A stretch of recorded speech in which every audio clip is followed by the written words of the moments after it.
हर किस्म के रूहानी जिस्मानी मसाइल और वज़ाइफ के लिए पीर इकबाल कुरैशी चैनल को सब्सक्राइब करें।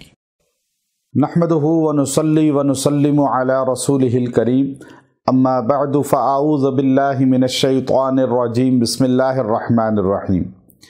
रमज़ानुल मुबारक की 3 तारीख़ का बहुत एक ख़ास अमल आपको बताऊंगा जिसमें अल्लाह ने ये तासीर रखी है कि अगर आप इस अमल को इख्तियार कर लें तो शादी की कोई भी बंदिश है या रिज़्क़ की कोई भी बंदिश है वो आपसे ख़त्म हो जाएगी।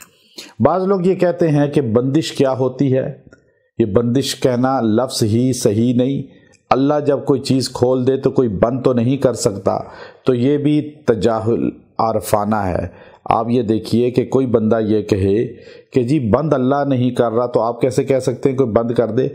तो याद रखें कि जैसे इंसान की बॉडी के अंदर वेंस ब्लॉक हो जाती हैं और जो है इंसान को हार्ट अटैक होता है, ब्लॉकेज आती है, क्लॉट्स बनते हैं। जब खून में क्लॉट्स बन सकते हैं, अल्लाह ने तो इंसान को सही पैदा किया, तो फिर इंसान के वेंस क्यों ब्लॉक होती हैं?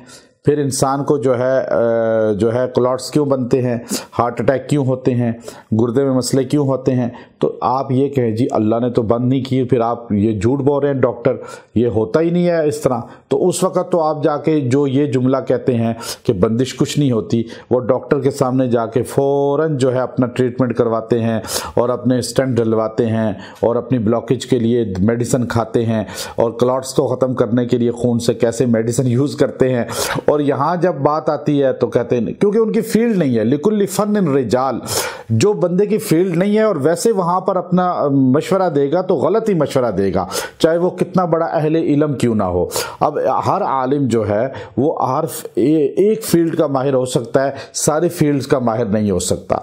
अगर एक आलिम हदीस का माहिर है तो वो फ़िक़्ह का नहीं होगा, फ़िक़्ह का माहिर है तो वो तफसीर का नहीं होगा, तफसीर का माहिर है तो सरफ़ का नहीं होगा, सरफ़ का माहिर है तो नहव का नहीं होगा।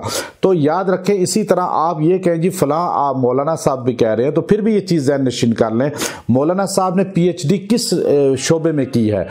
हदीस में, फ़िक़्ह में, तफसीर में, मंतिक़ में, सरफ़ में, नहवा में, जब फ़िक़्ह में, जब याद रखें ये जो अमलियात है ये भी कुरान और सुन्नत से साबित है, लेकिन इसकी महारत जब आप रिसर्च कुरान में करेंगे तो फिर आपको अल्हम्दुलिल्लाह वल्लज़ीना जाहदू फ़ीना लनहदियन्नहुम सुबुलना, अल्लाह आप पे खोल देते हैं ये रास्ता। तो इसलिए बंदिश जो है ये लफ्ज़ जो है जकड़ लेना, मफलूज कर देना।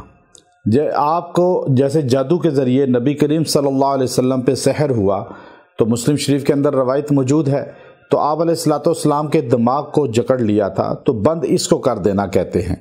अब बंदिश आप पे नज़र बद की भी हो सकती है, जादू की भी हो सकती है, अब जिन्नात की भी हो सकती है।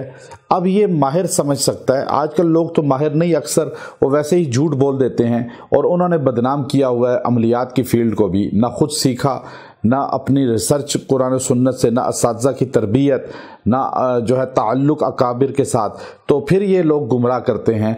याद रखें, अल्लाह वालों से, दीन वालों से, कुरान वालों से, अपने बड़ों से निस्बत कायम रख के फिर आप लोगों का इलाज भी करें और कुरान और सुन्नत से अख़ज़ करें चीज़ें, तो अल्लाह आपको फ़ायदा भी देगा।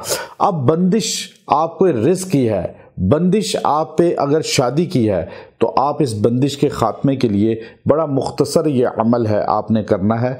इंशाअल्लाह अज़ीज़ अल्लाह तबारक व तआला आपसे बंदिश तमाम ख़त्म कर देगा, बंदिश का ख़ात्मा कर देगा और आपसे जो भी बंदिश है, जो भी रुकावट है, जो भी आप पर जो है माल की कमी है या आपके ऊपर जो है रिश्ते की बात चल के रुक जाती है, रिश्ता होता ही नहीं है, एज ज़्यादा हो गई है और या मनपसंद रिश्ता नहीं मिलता या मनपसंद जगह करना चाहते हैं हो नहीं पाता, या बीच में कोई नाराज़ है, कोई राज़ी नहीं है, तो आप इन सारे मकासद को सामने रख कर सिर्फ रमज़ानुल मुबारक की 3 तारीख़ को ये मुख्तसर अमल करें।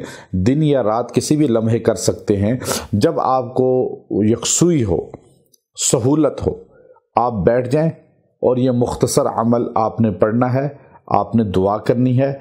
लेकिन पढ़ना जितनी देर है याद रखें उससे कम से कम निसफ़ तो दुआ करें, कोशिश करें कि अल्लाह से मांगें, मांगने का तरीका सीख लें, आपके वजीफ़े में तासीर आ जाएगी।